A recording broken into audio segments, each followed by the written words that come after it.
ಎಲ್ಲರಿಗೂ ನಮಸ್ಕಾರ. ಬನ್ ಕರ್ನಾಟಕಕ್ಕೆ ಸ್ವಾಗತ. ಇದು ನಿಮ್ಮ ಸುದ್ದಿ. ಗವರ್ಮೆಂಟ್ ಎಂಪ್ಲಾಯೀಸ್ಗೆ ಒಂದು ಲೇಟೆಸ್ಟ್ ಅಪ್ಡೇಟ್ ಇದೆ. ಸದನದಲ್ಲಿ ಸರ್ಕಾರಿ ನೌಕರರಿಗೆ ಸಿಹಿ ಸುದ್ದಿ ಕೊಟ್ಟ ಸಿಎಂ. ಏನು ಅಂತ ನೋಡೋದಾದ್ರೆ, ಕರ್ನಾಟಕ ಮುಖ್ಯಮಂತ್ರಿ ಸಿದ್ದರಾಮಯ್ಯ ಅವರು ರಾಜ್ಯ ಸರ್ಕಾರಿ ನೌಕರರಿಗೆ ಬಜೆಟ್ ಅಧಿವೇಶನದಲ್ಲಿ ಸಿಹಿ ಸುದ್ದಿ ಕೂಡ ನೀಡಿದ್ದಾರೆ. ರಾಜ್ಯದ ಸರ್ಕಾರಿ ನೌಕರರಿಗೆ 1 ಕೋಟಿ ರು ಅಪಘಾತ ವಿಮೆಯ ಕುರಿತು ಮುಖ್ಯಮಂತ್ರಿಗಳು ವಿಧಾನಸಭಾ ಕಲಾಪದಲ್ಲಿ ಉತ್ತರ ನೀಡಿದ್ದಾರೆ. ಏನು ಅಂತ ನೋಡೋದಾದ್ರೆ, ಮುಂದಿನ 3 ತಿಂಗಳ ಅವಧಿಯಲ್ಲಿ ಎಲ್ಲಾ ಸರ್ಕಾರಿ ನೌಕರರು ಈ ಯೋಜನೆಯನ್ನು ಪ್ರಯೋಜನ ಪಡೆಯಲಿದ್ದಾರೆ ಅಂತ ಹೇಳಿದ್ದಾರೆ. ಏನಿದು ಒಂದು ಗುಡ್ ನ್ಯೂಸ್ ಕೂಡ ಆಗಿದೆ ಅಲ್ವಾ? 1 ಕೋಟಿ ಅಪಘಾತ ವಿಮೆ, ಇದು ಕೂಡ ಇಂಪಾರ್ಟೆಂಟ್ ಇನ್ಶೂರೆನ್ಸ್ ಅಲ್ವಾ?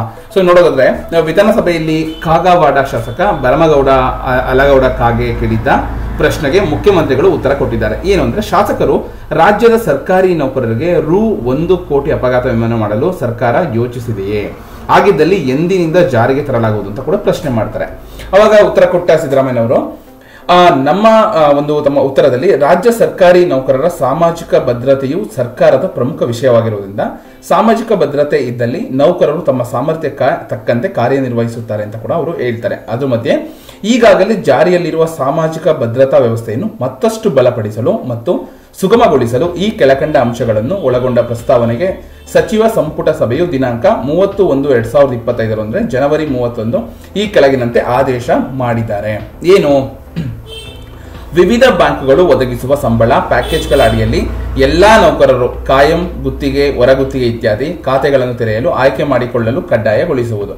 ಓಕೆನಾ? ಇನ್ನೊಂದು, ಬ್ಯಾಂಕ್ಗಳು ಅಥವಾ ಅಂಚೆ ಕಚೇರಿಗಳು ನೀಡುವ PMJJBY ಮತ್ತು PMSBY ಯೋಜನೆಗಳ ಅಡಿಯಲ್ಲಿ ಪ್ರಧಾನಮಂತ್ರಿ ಬರ್ತಲ್ಲ, ಆ ಒಂದು ಸ್ವಯಂ ಪ್ರೇರಿತ ವಿಮಾ ರಕ್ಷಣೆಯನ್ನು ಪಡೆಯಲು ಉದ್ಯೋಗಿಗಳನ್ನು ಪ್ರೋತ್ಸಾಹಗೊಳಿಸುವುದು ಈ ಯೋಜನೆ ಅಡಿಯಲ್ಲಿ. ಓಕೆನಾ?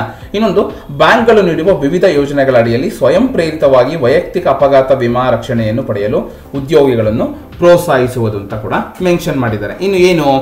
ಭಾರತೀಯ ಸ್ಟೇಟ್ ಬ್ಯಾಂಕ್ ರಾಜ್ಯ ಸರ್ಕಾರಿ ನೌಕರರಿಗೆ ಸಂಬಳ ಪ್ಯಾಕೇಜ್ನಲ್ಲಿ ರು 10,000ಕ್ಕಿಂತ ಮೇಲ್ಪಟ್ಟು ನಿವ್ವಳ ಸಂಬಳ ಪಡೆಯುತ್ತಿರುವ ಅಧಿಕಾರಿ ನೌಕರರಿಗೆ ರು 1 ಕೋಟಿ ವೈಯಕ್ತಿಕ ಅಪಘಾತ ವಿಮೆಯನ್ನು ನೀಡುತ್ತದೆ ಹಾಗೂ ರು 1.60 ಅಂದ್ರೆ 1.60 ಕೋಟಿಯವರೆಗೆ ವಿಮಾನ ಅಪಘಾತ ವಿಮೆ ರಕ್ಷಣೆಯನ್ನು ಪೂರಕವಾಗಿ ಕೊಡುಗೆಯಾಗಿ ನೀಡುತ್ತದೆ ಅಂತ ಹೇಳಲಾಗಿದೆ. ಅದೇ ರೀತಿ ಕೆನರಾ ಬ್ಯಾಂಕ್ ರಾಜ್ಯ ಸರ್ಕಾರಿ ನೌಕರರ ಸಂಬಳ ಪ್ಯಾಕೇಜ್ ರು 50,000ವರೆಗೆ ಯಾರಿಗಿದೆ ಅವರಿಗೆ ನಿವ್ವಳ ಪಡೆಯುತ್ತಿರುವ ಅಧಿಕಾರಿ ಅಥವಾ ನೌಕರರಿಗೆ 50 ಲಕ್ಷಗಳ ವೈಯಕ್ತಿಕ ಅಪಘಾತ ವಿಮೆಯನ್ನು ಪೂರಕವಾಗಿ ಕೊಡುತ್ತಿದೆ. ಯಾವುದು? ಕೆನರಾ ಬ್ಯಾಂಕ್. ಇನ್ನು ಅದಲ್ಲದೆ 50,000ಕ್ಕೆ ಮೇಲ್ಪಟ್ಟು ನಿವ್ವಳ ಸಂಬಳ ಪಡೆಯುತ್ತಿರುವ ಅಧಿಕಾರಿ ಮತ್ತು ನೌಕರರಿಗೆ ಕೆನರಾ ಬ್ಯಾಂಕ್ನಿಂದ 1 ಕೋಟಿ ರು ವೈಯಕ್ತಿಕ ಅಪಘಾತ ವಿಮೆ ರಕ್ಷಣೆಯನ್ನು ಪೂರಕವಾಗಿ ಕೊಡಲಾಗ್ತಿದೆ ಅಂತ ಹೇಳಿದ್ದಾರೆ.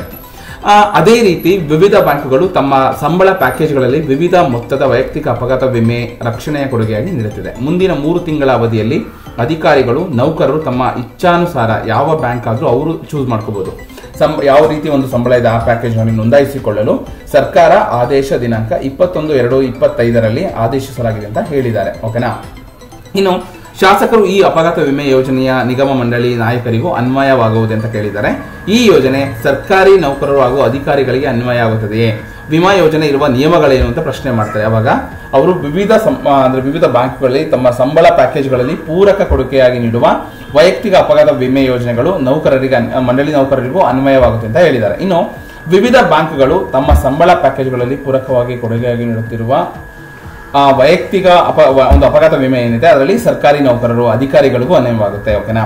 ಇನ್ನು ವಿಮಾ ಯೋಜನೆ ಇರುವ ನಿಯಮಗಳಿಗೆ ಬ್ಯಾಂಕ್ನಿಂದ ಬ್ಯಾಂಕ್ಗೆ ವಿಭಿನ್ನವಾಗಿದೆ. ಓಕೆನಾ? ಸದರಿ ವಿಮೆ ಯೋಜನೆಯು ನಿಯಮಗಳನ್ನು ಅಧಿಕಾರಿ ನೌಕರರಿಗೆ ಸಂಬಂಧಪಟ್ಟ ಬ್ಯಾಂಕ್ನಿಂದ ಪಡೆಯಬಹುದು ಅಂತ ಅವರು ತಿಳಿಸಿದ್ದಾರೆ. ಗೊತ್ತಾಯ್ತಾ? ಸೊ ನೀವು ಒಂದು ಬ್ಯಾಂಕ್ ಅಲ್ಲಿ ನೀವು ಎಲ್ಲಿ ಒಂದು ನಿಮ್ಮ ಸ್ಯಾಲರಿ ಮೇಲೆ ಡಿಪೆಂಡ್ ಆಗಿ ಆ ಬ್ಯಾಂಕ್ ಅಲ್ಲಿ ಹೋಗಿ ವಿಚಾರಿಸಿದ್ರೆ ನಿಮಗೆ ಈ ಒಂದು ಆ ಪ್ಯಾಕೇಜ್ಗಳಿಗೆ ಪೂರಕವಾಗಿ ಒಂದು ವಿಮೆಯನ್ನ ಕೊಡ್ತಾರೆ. ಓಕೆನಾ? ಇದು ಇವತ್ತಿನ ಮಾಹಿತಿ. ಇದೇ ರೀತಿ ಹೆಚ್ಚಿನ ಮಾಹಿತಿಗಾಗಿ ನಾನು ಯೂಟ್ಯೂಬ್ ಚಾನಲ್ ಸಬ್ಸ್ಕ್ರೈಬ್ ಮಾಡಿ ಇದೇ ರೀತಿ ಸಪೋರ್ಟ್ ಮಾಡ್ತಾ ಇದ್ದೀನಿ.